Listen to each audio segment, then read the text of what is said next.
SSC city news కి స్వాగతం. ముందుగా హెడ్లైన్స్.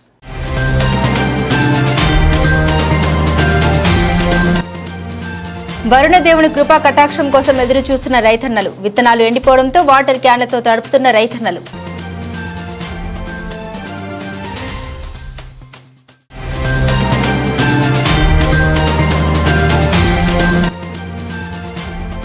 నీట్ పరీక్షలో జరిగిన అవకతవకలపై జమ్మికుంటలో ఎన్ఎస్యుఐ నాయకుల ఆందోళన.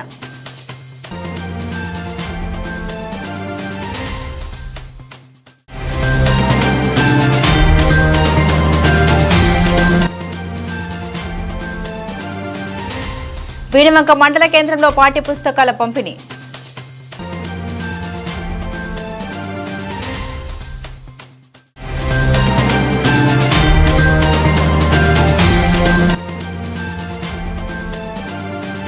మానసిక వైకల్యం గల పిల్లలకు అండగా సత్యసాయి వికలాంగుల పాఠశాల.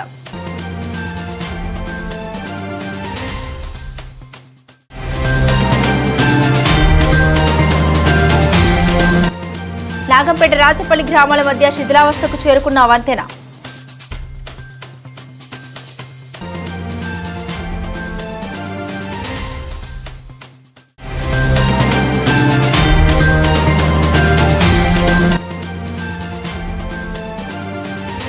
ఇల్లంతకుంట మండలంలోని వివిధ గ్రామాల్లో నీరు లేక ఎండిపోతున్న హరితహారం మొక్కలు. లక్షలాది రూపాయలు వెచ్చించి రోడ్డుకు ఇరుప్రక్కల నాటిన మొక్కలు నీరు లేకపోవడంతో ఎండిపోతున్నాయి. ఇల్లంతకుంట మండలంలోని వంతడుపుల, బూజునూరు, సీతంపేటతో పాటు పలు గ్రామాలలో హరితహారంలో వందలాది మొక్కలను రోడ్లకు ఇరుపక్కల నాటారు. గ్రామ పంచాయతీలలో సర్పంచుల పదవీ కాలం ఉన్నప్పుడు వాటర్ ట్యాంకర్ల ద్వారా హరితహారంలో నాటిన మొక్కలను నీటిని అందించడం జరిగేది. ప్రజాప్రతినిధుల పదవీ కాలం ముగియడంతో హరితహారంలో నాటిన మొక్కలను పట్టించుకునే నాదుడే కరువయ్యాడు. దీనికి తోడు వేసవిలో విపరీతమైన ఎండలు కొట్టడంతో నీరు లేక మొక్కలు ఎండిపోతున్నాయి. ప్రతిష్టాత్మకంగా చేపట్టిన హరితహారం కార్యక్రమం స్థానికంగా ఉన్న పంచాయతీ అధికారుల ఫలితంగా నీరు గారిపోతుందని, వెంటనే పంచాయతీ ప్రత్యేక అధికారులు స్పందించి రోడ్డుకి ఇరుప్రక్కలా ఉన్న మొక్కలను కాపాడాల్సిన బాధ్యత ఉందని ప్రజలు కోరుతున్నారు.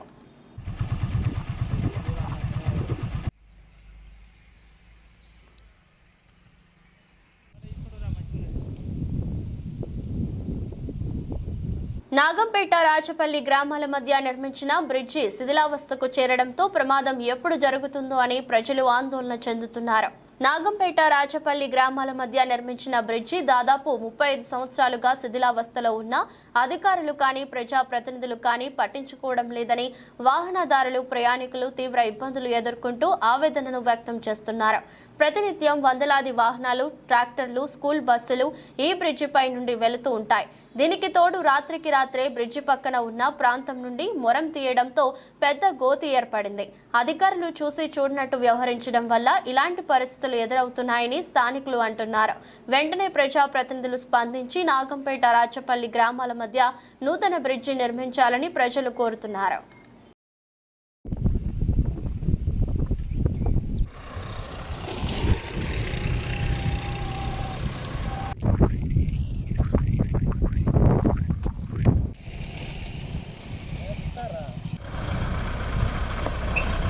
రాచపల్లి గ్రామస్తులను.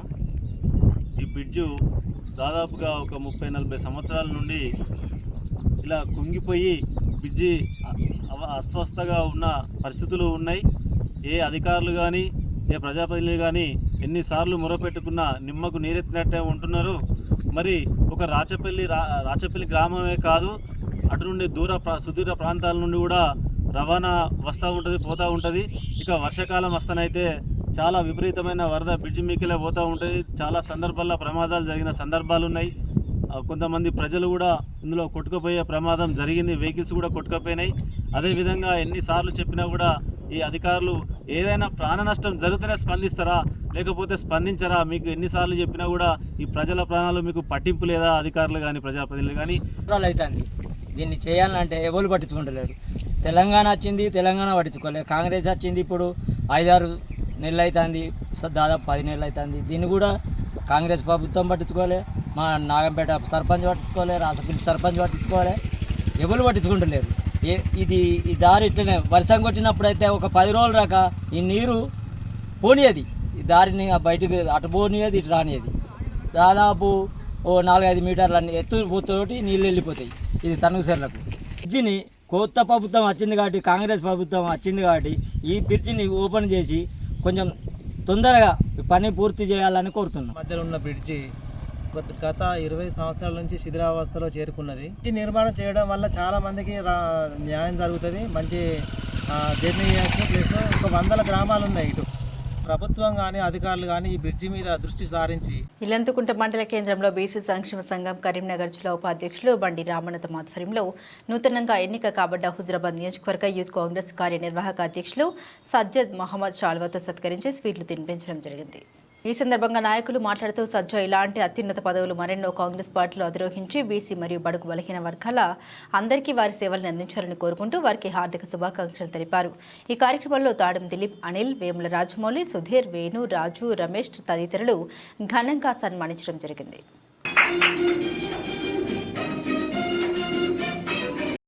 తొలకరి జల్లులు పడగానే రైతులు పొలాల్లో విత్తనాలు నాటి నుండి నేటి వరకు వర్షం పడకపోవడంతో అన్నదాతలు ఎదురుచూస్తున్నారు. వీణవంక మండలం నర్సింగపూర్ గ్రామానికి చెందిన కర్ర శ్రీనివాసరెడ్డి అనే రైతు తనకున్న 6 ఎకరాల భూమిలో పత్తి పెట్టడం జరిగింది. దాదాపు 18 బస్తాల పత్తి గింజలు తీసుకుని వచ్చి పొలంలో నాటడం జరిగిందని, నాటినప్పటి నుండి వర్షం పడకపోవడంతో విత్తనాలు మొలకెత్తడం లేదని, పూర్తిగా విత్తనాలు భూమిలో పాడైపోతాయని వాటర్ క్యాన్ల ద్వారా విత్తనాలను తడుపుతున్నామని ఆయన తెలిపారు. హుజరాబాద్ నియోజకవర్గంలోని రైతులందరూ సైతం ఇదే తరహాలో విత్తనాలు నాటి వరుణ దేవుని కృపా కటాక్షం కోసం ఎదురు చూస్తూ ఉన్నారు. సకాలంలో వర్షాలు కురవనట్లయితే భారీ మొత్తంలో నష్టపోతామని రైతులు ఆవేదన వ్యక్తం చేస్తున్నారు. మండలం నర్సింగపూరు పత్తి పెట్టడం జరిగింది. వర్షాలు లేక ఇబ్బందిగా మళ్ళీ వీటికి మొలుస్తుంది. పోయిన సంవత్సరం ఇదే మాదిరిగా అయిపోయింది, 20,000 లాస్ అయింది. ఈ సంవత్సరం కూడా 18 బస్తాలు పెట్టడం జరిగింది. అవి కూడా సగం మొలిచినాయి, సగం పోయినాయి. వర్షం కోసం ఇదే మాదిరిగా జరిగింది. ఈ సంవత్సరం కూడా ఇదే మాదిరిగా జరిగింది. వర్షం కోసం ఎదురు చూస్తున్నాం, వరుణదేవుని కోసం ఎదురు చూడడం జరుగుతుంది. జమ్మికుంట మున్సిపల్ పరిధిలోని మారుతినగర్లో గల సత్యసాయి వికలాంగుల పాఠశాలను తిరిగి ప్రారంభించినట్లు పాఠశాల వ్యవస్థాపకులు సూత్రపు బుచ్చిరాములు తెలిపారు. మానసిక వైకల్యం, బుద్ధి మాంద్యత గల వారికి ప్రత్యేక విద్యతో పాటుగా సాధారణ విజ్ఞానం, తన పని తాను స్వయంగా చేసుకునేలా తగు శిక్షణ ఇచ్చి వారి మనోవికాసానికి పాటుపడి వారి జీవితాల్లో వెలుగులు నింపాలనే ఉద్దేశంతో జమ్మికుంట పట్టణంలోని పంచముఖ ఆంజనేయ స్వామి దేవాలయం సమీపంలో సాయి మానసిక దివ్యాంగుల విద్యార్థుల ప్రత్యేక పాఠశాలను 1996వ సంవత్సరంలో స్థాపించినట్లు పేర్కొన్నారు. ఈ పాఠశాలలో 5 సంవత్సరాల వయసు ఉన్న పిల్లల నుండి 25 సంవత్సరాల లోపు గల మానసిక వికలాంగుల విద్యార్థులకు ప్రవేశం ఉంటుందని, తమ పని తాము చేసుకునేలా తగు శిక్షణ ఇవ్వడం జరుగుతుందని, ప్రస్తుతం డే స్కాలర్ విద్యార్థులకు ప్రవేశం ఉందని పేర్కొన్నారు. దాతల సహకారంతో 20 మంది విద్యార్థులకు త్వరలో హాస్టల్ సౌకర్యం కల్పిస్తామని బుచ్చిరాములు పేర్కొన్నారు. కరీంనగర్ జిల్లాతో పాటుగా వివిధ జిల్లాలో మానసిక దివ్యాంగుల విద్యార్థుల తల్లిదండ్రులు, ఆ గ్రామాల్లో ఉన్న ఉపాధ్యాయులు, సర్పంచులు, కార్యదర్శులు, అంగన్వాడీలో స్వచ్ఛంద సంస్థ సేవకులు మానసిక దివ్యాంగుల విద్యార్థుల్ని ప్రత్యేక పాఠశాలలో చేర్పించి వారి మనోవికాసానికి, అభివృద్ధికి పాటుపడాలని కోరారు. అదేవిధంగా పాఠశాల ఆవరణంలో గౌతమ బుద్ధ అనాథ పిల్లల ఆశ్రమాన్ని ఏర్పాటు చేస్తున్నామని, 5 సంవత్సరాల వయసు నుండి 15 సంవత్సరాల లోపు గల విద్యార్థుల్ని చేర్చుకుని ఉచిత భోజనంతో పాటుగా సౌకర్యాలన్నీ కల్పిస్తామని పేర్కొన్నారు. నిరుపేద కుటుంబానికి చెంది తల్లిదండ్రులు ఇద్దరు లేని పిల్లలను మాత్రమే ఈ ఆశ్రమంలో చేర్చుకోవడం జరుగుతుందని, సదరు పిల్లలు సంబంధిత ధృవీకరణ పత్రాలను సమర్పించాలన్నారు. మానసిక పిల్లల్ని మనసున్న పిల్లలుగా గుర్తించి వారి అభివృద్ధికి పాటుపడాలని దాతలను బుచ్చిరాములు కోరారు. దాతల సహకారంతోనే స్వచ్ఛంద సేవా సంస్థ ముందుకు నడుస్తోందని, అన్ని వ్యాపార సంస్థల యజమానులు అనాథల పట్ల ప్రేమాదయ ఉన్నవారు ఈ సంస్థ అభివృద్ధికి పాటుపడాలని కోరారు.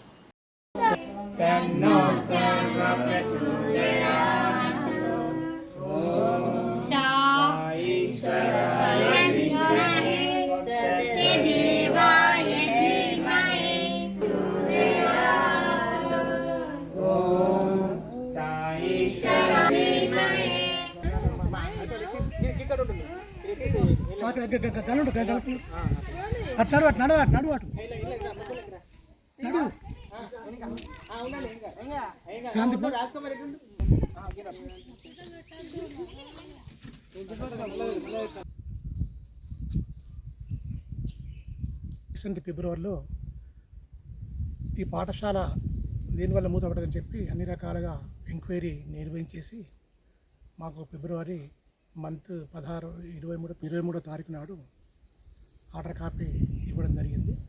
ఈ పాఠశాలను మెయింటైన్ చేయడానికి పేరెంట్స్ కమిటీ ఎలిజిబుల్ అని చెప్పి పాఠశాలను మా పేరెంట్స్ కమిటీకి అప్పచెప్పారు. ఇప్పుడు ఈ పాఠశాల ప్రస్తుతం నిన్న ప్రభుత్వ పరంగా జూన్ 12th రోజు స్కూల్స్ ప్రారంభం చేయాలని చెప్పి మన 12th రోజే ప్రారంభం చేసుకోవడం జరిగింది. యాక్చువల్గా మొన్న 12వ తారీఖు నాడే జిల్లా కలెక్టర్ గారి చేతుల మీదుగానే ఈ పాఠశాలను ఓపెన్ చేసుకోవాల్సి ఉండే, కానీ కలెక్టర్ గారికి కొన్ని పని ఒత్తిళ్ల వల్ల వారు పాఠశాల ప్రారంభం చేయలేకపోయారు. అనధికారికంగా మన 12th రోజే స్కూల్ను పాఠశాల ప్రారంభించాము. నెక్స్ట్ మళ్ళా ఈ వచ్చే నెక్స్ట్ వీక్లో జిల్లా కలెక్టర్ గారి మన చేతుల మీదుగానే ఈ సాయి మానసిక దివ్యాంగ విద్యార్థుల ప్రత్యేక పాఠశాల మళ్ళీ ఏర్పాటు చేసుకోవడం జరుగుతుంది. ప్రస్తుతానికి 3 సంవత్సరాల వరకు ప్రభుత్వం నుంచి ఎలాంటి ఒక 1 రూపాయి కూడా ఈ పాఠశాలకు సహకరించేటువంటి అవకాశం లేదు. మళ్ళీ గతంలో ఏ విధంగా మన దాతల సహకారంతో ఈ పాఠశాలను మేము నిర్వహించామో తప్పనిసరిగా మాకు ఇదివరకు ఉన్నటువంటి పట్టణంలోని పుర ప్రముఖులందరూ అదేవిధంగా సహకరించి ఈ పాఠశాల అభివృద్ధికి, మానసిక వికలాంగుల పిల్లల అనువికాసానికి పాటుపడాలని చెప్పి విజ్ఞప్తి చేస్తున్నాము. మళ్ళీ ఇంకో సంతోషకరమైనటువంటి విషయం ఏంటంటే ఇదే ప్రాంగణంలో గౌతమ బుద్ధ అనాథ పిల్లల ఆశ్రమం ఏర్పాటు చేస్తున్నామని తెలుపుటకు సంతోషిస్తున్నాము. తల్లి తండ్రి లేకుండా ఉండి ఎలాంటి మన ఆర్థికంగా వెనుకబడినటువంటి మన 20 మంది విద్యార్థులను అనాథ పిల్లలను తీసుకుందామని చెప్పి మా పేరెంట్స్ కమిటీ నిర్ణయించింది. మరి వాళ్ళు తండ్రి లేనట్టుగా, తర్వాత ఆర్థికంగా లేనట్టుగా స్థానికంగా ఉన్నటువంటి మన tahsildar, MPDO, circle inspector, sub inspector నుంచి ధృవీకరణ పత్రం తీసుకురావాల్సి ఉంటుంది. బాలులకు మాత్రమే ఒక 20 మందికి అవకాశం ఉంటుంది. నెక్స్ట్ అక్టోబర్ తర్వాత దాత సహకారంతో 20 మంది మానసిక వికలాంగుల విద్యార్థులకు కూడా హాస్టల్ సౌకర్యం కల్పిస్తున్నామని తెలియజేస్తున్నాము. అందుకనే ఈ పట్టణంలో ఉన్నటువంటి అందరూ కూడా ఇట్టి ఆశ్రమానికి సహకరించి మానసిక వికలాంగుల జీవితాల్లో వెలుగులు నింపాలని, అనాథ అభాగ్యులకు అశక్తులకు మీ సహకారం అందించాలని చెప్పి హృదయపూర్వకంగా మనస్ఫూర్తిగా అందరినీ వేడుకుంటున్నాను. జమ్మికుంట బస్టాండ్ వద్ద నీటి పరీక్షలో జరిగిన అవకతవకల్ని సవరించాలని రాస్తారోకో నిర్వహించడం జరిగింది. ఎన్ఎస్యుఐ మండల అధ్యక్షులు వాసల సుధీర్, ఎన్ఎస్వి కరీంనగర్ జిల్లా ప్రధాన కార్యదర్శి పర్వేజ్ మహమ్మద్ ఆధ్వర్యంలో జమ్మికుంట ఆర్ఓబి బ్రిడ్జ్ వద్ద రాస్తారోకో ధర్నా నిర్వహించడం జరిగింది. ఈ కార్యక్రమంలో యూత్ కాంగ్రెస్ హుజరాబాద్ నియోజకవర్గ కార్యనిర్వాహక అధ్యక్షులు సజ్జద్ మొహమ్మద్ ముఖ్య అతిథిగా పాల్గొని వారు మాట్లాడారు. 2016లో నీట్ అనే పరీక్షను కేంద్ర ప్రభుత్వం ప్రారంభించింది. ఇది ఎంబీబీఎస్ చదవడం కొరకై ఎంట్రన్స్ పరీక్షగా నీట్ను నిర్వహించారు. అందులో ఎన్టీఏ అనే సంస్థ నేడు ఈ పరీక్షల ఫలితాల విడుదలలో అవకతవకలు చేస్తూ ఈ నెల 14వ తేదీన విడుదల కావాల్సిన పరీక్ష ఫలితాలను 10 రోజుల ముందుగానే విడుదల చేయడానికి ఇది ముమ్మాటికి స్కామ్ అని తేటతెల్లమైంది. దీనిపై దేశవ్యాప్తంగా ఎన్ఎస్యుఐ మరియు యూత్ కాంగ్రెస్ శ్రేణులంతా కలిసి భారీ స్థాయిలో పోరాటాలు చేస్తున్న ప్రస్తుత ప్రభుత్వం విద్యార్థుల తల్లిదండ్రులు మరియు విద్యార్థుల జీవితాల్ని, ఎంబీబీఎస్ సీటును, వారి బ్యాంకు లోన్లు తీసుకుని వారి బంగారాన్ని సైతం కుదువపెట్టి వాళ్ళ పిల్లల భవిష్యత్తును బంగారమయం చేయాలనే ఉద్దేశంతోనే వారు 2 సంవత్సరాలు అప్పుడు చేసి నీట్ కోచింగ్కు పంపినా కూడా నేడు ఈ ప్రభుత్వం వారిపై కనీస కనికరం లేకుండా చేస్తుందని నీట్ పరీక్షను రద్దు చేయాలని డిమాండ్ చేశారు. ఈ కార్యక్రమంలో చాంద్ బాషా, ఫయాజ్, అనిల్, సురేష్, వేణు, శశి, సాయి తదితరులు పాల్గొన్నారు. బస్టాండ్ వద్ద ధర్నా రాస్తారోకో నిర్వహించడం జరిగింది. ఈ ధర్నా రాస్తారోకో ఎందుకు నిర్వహించడం జరిగిందనంటే గత కొద్ది రోజుల క్రితం ఎన్నికల ఫలితాలు విడుదలైన రోజు నీట్ ఫలితాలు కూడా విడుదల చేయడం జరిగింది కేంద్ర ప్రభుత్వం. ఆ నీట్ పరీక్ష 14వ తారీఖు, ఈ నెల 14వ తారీఖు రావాల్సిన ఫలితాలను 10 రోజుల ముందే విడుదల చేయడం ఒక విడ్డూరంగా ఉంది. నీటిలో స్కామ్ బరాబర్ జరిగిందని చెప్పడానికి అదొక నిదర్శనంగా ఉంది. 2016లో నీట్ను ప్రవేశపెట్టిన కేంద్ర ప్రభుత్వం నాడు రాష్ట్ర ప్రభుత్వాలే ఎంబీబీఎస్ సీట్లకు రాష్ట్రంలోనే ఎగ్జామ్లు కండక్ట్ చేసుకునే విధంగా ఉండేది. అటువంటి నీట్ ఎగ్జామ్ అని పెట్టి నేడు ఒకే పరీక్షా కేంద్రంలో ఒకే రూమ్లో 8 మందికి పైకి 720 మార్కులకు 720 మార్కులు రావడం చాలా శోచనీయమైన పరిస్థితి. అదేవిధంగా ఆల్ ఇండియా ఫస్ట్ ర్యాంకు 68 మందికి రావడం చాలా విడ్డూరంగా ఉంది. ఆర్ఎంపీ వెల్ఫేర్ అసోసియేషన్ తెలంగాణ రాష్ట్ర శాఖ అధ్యక్షులు నేతి రాజేశ్వరరావు, గౌరవ అధ్యక్షులు హనుమంతరావు ఆధ్వర్యంలో రాష్ట్రంలోని అన్ని జిల్లాల అధ్యక్ష కార్యదర్శులు, రాష్ట్ర నాయకులు, జోడల్ నాయకులు, జిల్లా నాయకులు కలిసి తెలంగాణ రాష్ట్ర డైనమిక్ లీడర్ మన సీఎం రేవంత్ రెడ్డిని కలిసి తమ సమస్యల్ని వివరించారు. టీఎస్ఎంసీ వాళ్ళు ఆర్ఎంపీల మీద దాడులు నిర్వహించి కేసులు నమోదు చేసినట్లు ముఖ్యమంత్రి రేవంత్ రెడ్డి దృష్టికి తీసుకెళ్లారు. ఎన్ని రోజులు నుండి దాడులు జరుగుతున్నాయని, ఇప్పటి వరకు ముఖ్యమంత్రికి ఈ దాడుల విషయం రాష్ట్ర సంఘాలైనా ఏ సంఘం కూడా నా దృష్టికి తీసుకురాలేదని తెలిపారు. రాష్ట్ర సంఘం అధ్యక్షులు నేతి రాజేశ్వరరావు, గౌరవ అధ్యక్షులు హనుమంతరావు ఆధ్వర్యంలో మనకున్న సమస్యలన్నీ పూర్తిగా వారికి వివరించడం జరిగింది. వెంటనే స్పందించి టీఎస్ఎంసీ వారికి కాల్ చేసి మాట్లాడి ఇప్పటి నుండి దాడుల్ని ఆపివేయాలని చెప్పడం జరిగింది. వెంటనే స్పందించి మీకు పూర్తి స్థాయిలో ట్రైనింగ్ కానీ వారికి ట్రైనింగ్ ఇప్పిస్తూ ట్రైనింగ్ అయిన వారికి సర్టిఫికెట్స్ ఇచ్చి చట్టబద్ధత కల్పించడం కోసం తప్పకుండా చర్యలు తీసుకుంటారని, మీరు మీ పరిధిలో గ్రామీణ ప్రాంతాల్లో ప్రథమ చికిత్స సేవలు మాత్రమే చేస్తూ ఉండాలని సూచించారు. ఈ కార్యక్రమంలో రాష్ట్ర అధ్యక్షులు రాజేశ్వరరావు, రాష్ట్ర గౌరవ అధ్యక్షులు హనుమంతరావు, కరీంనగర్ జోనల్ జిల్లా ప్రధాన కార్యదర్శి చిన్న Madhavi Narasimharaju, Karimnagar zonal ethics committee chairman Kankanala Prabhakar Reddy, ఇతర నాయకులు పాల్గొన్నారు. జిల్లాల అధ్యక్ష కార్యదర్శుల ఆధ్వర్యంలో ఈరోజు సీఎం గారిని కలవడం జరిగింది. వారిని విన్నవించుకోవడం ఏంటంటే, ఈ గతంలో ఇన్ని రోజుల నుంచి జరుగుతున్నటువంటి దాడుల గురించి వారికి తెలియకపోవడం, మన రాష్ట్ర నాయకత్వం ద్వారా ఈరోజు వారికి తెలియజేయడం జరిగింది. వారు సానుకూలంగా విని మన సమస్యను పరిష్కరిస్తామని ఈరోజు వారు హామీ ఇవ్వడం జరిగింది. ఎందుకంటే మనకు ట్రైనింగ్ అయిపోయింది, వీరికి సర్టిఫికెటే ఇవ్వాలనే ఆలోచన వారు ఉన్నారు కాబట్టి ఆ విషయం పూర్తి విషయం తెలియక ఈరోజు అటు మీకు ఇస్తా అనే మాట మాట్లాడిన సందర్భంగా మా మీద దాడులు జరుగుతున్నాయి, ఆ దాడులను మీరు అరికట్టాలనే ఉద్దేశంతో మేము మీ దగ్గరికి రావడం జరిగింది అని వారికి చెప్పడం వల్ల వెంటనే సంబంధిత అధికారులకు ఫోన్ చేసి వీరి మీద దాడులు జరగద్దు, వీరిని ఎటువంటి ఇబ్బందులు పెట్టద్దని మన ముందే అధికారులకు ఆదేశించడం జరిగింది. ఈ ఆధ్వర్యంలో సీఎం రేవంత్ రెడ్డి గారి అన్నగారితో కలవడం జరిగింది. వారికి మనకు ఉన్నటువంటి సమస్యలు ఏంటంటే, టీఎస్ఎంసీ దాడులు మన రాష్ట్ర వ్యాప్తంగా నిర్వహించి గ్రామీణ వైద్యులందరి మీద దాడులు చేస్తున్నారని చెప్పడం జరిగింది. అసలు విషయం ఏంటంటే, ఇప్పటి వరకు మన రేవంత్ అన్న గారికి ఈ విషయమే తెలియదంట. ఏ రాష్ట్ర నాయకత్వం కూడా ఇప్పటి వరకు వారికి చెప్పలేదు. మన రాష్ట్ర నాయకత్వం, మనం ఎన్నుకున్నటువంటి రాష్ట్ర నాయకత్వం మాత్రమే ఇప్పుడు సీఎం అన్నగారికి చెప్పడం జరిగింది. అవునా, ఇది ఎలా జరిగింది అని పూర్తి వివరాలు మన దగ్గర నుంచి తీసుకొని వెంబడే టీఎస్ఎంసీ వాళ్లకు ఫోన్ చేసి మాట్లాడడం జరిగింది.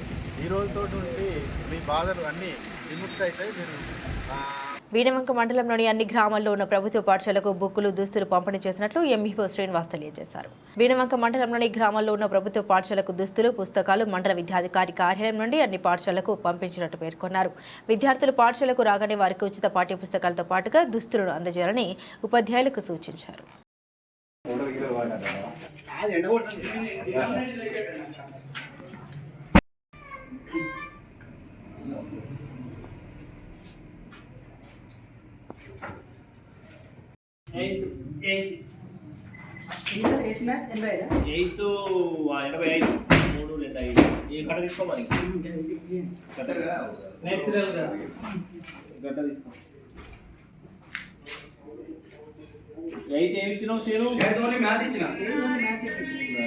హైదరాబాద్ రాజ్భవన్లో Telangana governor CP Radhakrishnan, BJP రాష్ట్ర కార్యవర్గ సభ్యులు గొట్టిముక్కల సురేష్ రెడ్డి కలిసి పెద్దపల్లి జిల్లాలో మానేరు నదిలో జరుగుతున్న అక్రమ ఇసుక తవ్వకాలపై ఆధారాలతో సహా ఫిర్యాదు చేయడం జరిగింది. ఈ సందర్భంగా సురేష్ రెడ్డి మాట్లాడుతూ, మానేరు నదిలో గతంలో అడ్డగోలుగా తవ్వకాలు జరిపిన ఇసుక మాఫియాకి అధికారులు వంతపాడడం జరిగిందని, సంబంధిత అధికారులపై కఠిన చర్యలు తీసుకోవాలని కోరారు. మానేరు తవ్వకాలపై కొన్నేళ్లుగా పరిరక్షణ సమితి ఆధ్వర్యంలో చేపట్టిన పోరాటం చేయడం జరిగిందని, చెన్నై గ్రీన్ ట్రిబ్యునల్ ని ఆశ్రయించడం జరిగిందని తెలిపారు. మా పిటిషన్ కి స్పందించిన చెన్నై గ్రీన్ ట్రిబ్యునల్ ఇటీవల తీర్పు ఇవ్వడం జరిగిందని, మానేరులో ఇసుక తవ్వకాలు ముమ్మాటికి తప్పేనని, ఇరిగేషన్ మరియు మైనింగ్ శాఖలకు 50 కోట్ల రూపాయల జరిమానా విధించడం జరిగిందని తెలిపారు. మానేరులో ఇసుక తవ్వకాల వల్ల నదీ పరివాహక ప్రాంత ప్రజలకు తీరని నష్టం చేకూరుతుందని, దీనికి బాధ్యులైన అధికారులపై చర్యలు తీసుకోవాలని సురేష్ రెడ్డి గవర్నర్ కోరడం జరిగింది. సురేష్ రెడ్డి ఫిర్యాదును పరిశీలించిన గవర్నర్ దీనిపై సమగ్ర విచారణ జరిపి బాధ్యులపై చర్య తీసుకుంటామని హామీ ఇచ్చినట్లు సురేష్ రెడ్డి తెలిపారు. గౌరవనీయులైనటువంటి రాష్ట్ర గవర్నర్ గారిని పెద్దపల్లి జిల్లాకు సంబంధించి మానేరు అక్రమ ఇసుక తవ్వకాల గురించి ఎన్జీటీ ఇచ్చినటువంటి తీర్పును అమలుపరచాలని చెప్పేసి గవర్నర్ గారిని కలిసి కోరడం జరిగింది. అంటే ఈ మధ్యకాలంలో మన మే 21, 2024 రోజున national green tribunal south zone వారు ఇచ్చినటువంటి తీర్పు, ఏం తీర్పు అంటే, అక్రమంగా పర్యావరణ అనుమతులు లేకుండా ఇసుక తవ్వకాలు జరిపి కోట్లాది రూపాయల విలువ చేసి పర్యావరణాన్ని నష్టం చేసినందుకు గాను మైనింగ్ డిపార్ట్మెంట్కి 25 కోట్లు, ఇరిగేషన్ డిపార్ట్మెంట్కి 25 కోట్లు ఫైన్ వేస్తూ 3 నెలల్లో కట్టాలని చెప్పేసి వాళ్ళకు ఆర్డర్స్ ఇవ్వడం జరిగింది. అదే ఆర్డర్స్ను తూచా చెప్పకుండా గవర్నమెంట్ ఫాలో కావాలని చెప్పేసి వచ్చి గవర్నర్ గారిని విన్నవించడం జరిగింది. గవర్నర్ గారిని కలిసి ఆ ఎన్జిటి ఇచ్చినటువంటి ఆర్డర్స్ని వారికి ఎక్స్ప్లెయిన్ చేసి ఏ విధమైనటువంటి అక్రమంగా ఇసుకను తవ్విస్తున్నారు, అటువంటి రైతులకు కానీ సాగునీరు తాగునీరుకి ఏ విధంగా నష్టం జరుగుతుంది, ఆ రోడ్లు ఖరాబ్ అవుతున్నాయి, యాక్సిడెంట్లు అవుతున్నాయి, ప్రాణాలు పోతున్నాయి, ఈ అన్ని వివరించి ఆడ చెక్ డ్యామ్లు లేకున్నా కానీ చెక్ డ్యామ్లు ఉన్నట్లు రిపోర్ట్లు ఇచ్చి అన్ని తప్పుడు రిపోర్ట్లు ఇచ్చేసి డిస్ట్రిక్ట్ లెవెల్ శాండ్ కమిటీ అని చెప్పేసి ఒక కమిటీ ఫామ్ చేసి భూగర్భ జలాలు ఎక్కినా కానీ దాన్ని ఎక్కడో అన్ని దొంగ రిపోర్ట్లు ఇచ్చుకుంటూ అంతా ఈ ఇసుకను తవ్వకాలు చేయొచ్చు అని చెప్పేసి అక్రమంగా అన్ని విధాల పర్యావరణాన్ని నష్టం చేస్తూ విపరీతమైన నష్టం చేసి దాదాపు 2,97,00,000 విలువ చేసేటువంటి క్యూబిక్ మెట్రిక్ ఇసుకను మన ప్రాంతం నుంచి ఈ తెలంగాణ ప్రాంతం నుంచి దాదాపు 265 క్వారీల ద్వారా ఇల్లీగల్గా తవ్వడం జరిగింది. మరీ అన్యాయం. మా పెద్దపల్లి నుంచి ఒక సంవత్సరంలో 1,200 కోట్ల ఇసుక తరలించడం జరిగింది. కానీ టెండర్లు కాల్ చేసింది మాత్రం 98 కోట్లకు మాత్రమే. అంటే ఇదంతా ఎటుపోతున్నది అంటే అన్ని department, irrigation department, mining department, revenue department, police శాఖ వీళ్ళందరూ కుమ్ముక్కై ఆ కాంట్రాక్టర్లకు వత్తాసు పలుకుతుంది తప్పితే రైతుకు కానీ అక్కడ ప్రజలకు కానీ ప్రజానికి కానీ పట్టించుకోకుండా తీవ్రమైనటువంటి అన్యాయం చేసి ప్రాణాలు పోయినాయి. ఆ ప్రాంతానికి తీవ్ర నష్టం జరిగిందని మేము గవర్నర్ గారికి విన్నవించడం జరిగింది. వారు కూడా సానుకూలంగా స్పందించి ప్రిన్సిపల్ సెక్రటరీ గారిని పిలిచి దీన్ని తప్పకుండా చూసి దీన్ని ఏం నడుతున్నదో చూడాలని చెప్పేసి కూడా చెప్పడం జరిగింది. మేము ఇప్పుడు అవన్నీ చేస్తూ ఇక్కడ దానికి వచ్చింది. మేము డిస్ట్రిక్ట్ లెవెల్, తర్వాత state level, even principal secretary, ministry of environment, forest, climate control, New Delhi వారికి కూడా మేము విన్నవించడం జరిగింది. ఇవన్నీ జరిగినాకనే నేషనల్ గ్రీన్ ట్రిబ్యునల్ తీర్పు ఇవ్వడం జరిగింది. ఆ తీర్పులో కూడా వాళ్ళను తప్పుపడుతూ 20-25 కోట్లు 50 కోట్ల పెనాల్టీ కూడా ఇవ్వడం జరిగింది. మే 21, 2024 ప్రభుత్వం చేసింది. ఈ ప్రభుత్వం కూడా అదే కంటిన్యూ చేస్తుంది. చూడనట్టు నిర్లక్ష్య వైఖరిస్తుంది. సానుకూలంగా స్పందించి ప్రిన్సిపల్ సెక్రటరీ గారిని పిలిపించి ఆ ఇరిగేషన్ డిపార్ట్మెంట్, మైనింగ్ డిపార్ట్మెంట్ అందరితో కూర్చొని మాట్లాడి ఏం జరుగుతుందో దీనికి ఆర్డర్స్ మాత్రం తప్పకుండా పాటించాలని చెప్పడం జరిగింది. వీణవంక మండలంలోని గన్ముకుల మోడల్ స్కూల్లో గెస్ట్ ఫ్యాకల్టీకి దరఖాస్తులు తీసుకోవడం జరుగుతుందని model school principal Venugopal Reddy తెలిపారు. వీణవంక మండలంలోని గన్ముకల గ్రామ శివారులో మోడల్ స్కూల్లో గణితం, బోటనీ సబ్జెక్టుల బోధించుటకు ఉపాధ్యాయ పోస్టులకు దరఖాస్తులు చేసుకోగలరు. ఆసక్తి కలిగిన అభ్యర్థులు 15వ తేదీలోపు పాఠశాలలో దరఖాస్తు చేసుకోగలరని ప్రిన్సిపాల్ వేణుగోపాల్ రెడ్డి తెలిపారు. ఖాళీగా ఉన్న బాటనీ మరియు మ్యాథమెటిక్స్ పీజీటీ పోస్టులకు దరఖాస్తులు ఆహ్వానించబడుతున్నవి. ఈ 2 పోస్టులకు సంబంధిత సబ్జెక్టులో పోస్ట్ గ్రాడ్యుయేషన్ చేసి ఉండాలి. అనగా మ్యాథమెటిక్స్ టీచరు మ్యాథమెటిక్స్లో పోస్ట్ గ్రాడ్యుయేషన్, బాటనీ టీచరు బాటనీలో పోస్ట్ గ్రాడ్యుయేషన్ చేసి ఉండాలి. దానితో పాటు bachelor of education BEd certificate కూడా కలిగి ఉండాలి. ఈ విధమైన అర్హతలు కలిగినటువంటి ఆసక్తి కలిగినటువంటి అభ్యర్థులు ఎవరైతే ఉన్నారో వాళ్ళు ఈ శనివారం 15/6/2024లోగా తెలంగాణ మోడల్ స్కూల్ గన్ముకుల వీణవంకలో సంప్రదించగలరు. ఈ ఎంపిక అనేది పరీక్ష మరియు డెమాన్స్ట్రేషన్ ద్వారా నిర్వహించబడుతుంది. అవర్లీ బేస్డ్ టీచరు లేదా గెస్ట్ టీచర్గా వ్యవహరించబడేటువంటి ఈ పోస్టులో ఆసక్తి కలిగినటువంటి అభ్యర్థులు వెంటనే పాఠశాలలో సంప్రదించవలసిందిగా తెలియజేస్తున్నాం. వార్తలు ముగించే ముందు హెడ్లైన్స్ మరోసారి.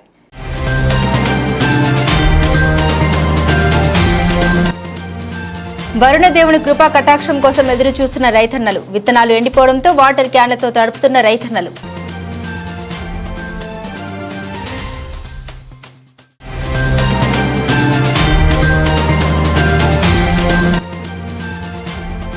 నీట్ పరీక్షలో జరిగిన అవకతవకలపై జమ్మికుంటలో NSCI నాయకుల ఆందోళన.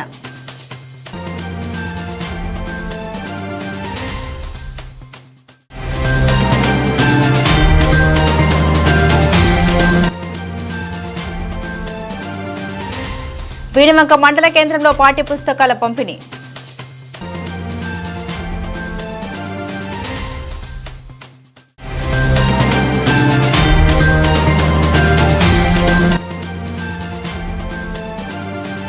మానసిక వైకల్యం గల పిల్లలకు అండగా సత్యసాయి వికలాంగుల పాఠశాల.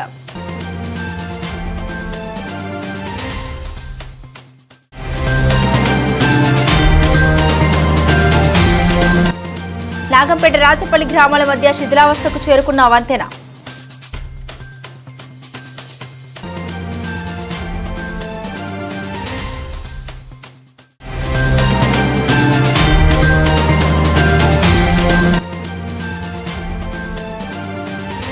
ఇల్లంతకుంట మండలంలోని వివిధ గ్రామాల్లో నీరు లేక ఎండిపోతున్న హరితహార మొక్కలు.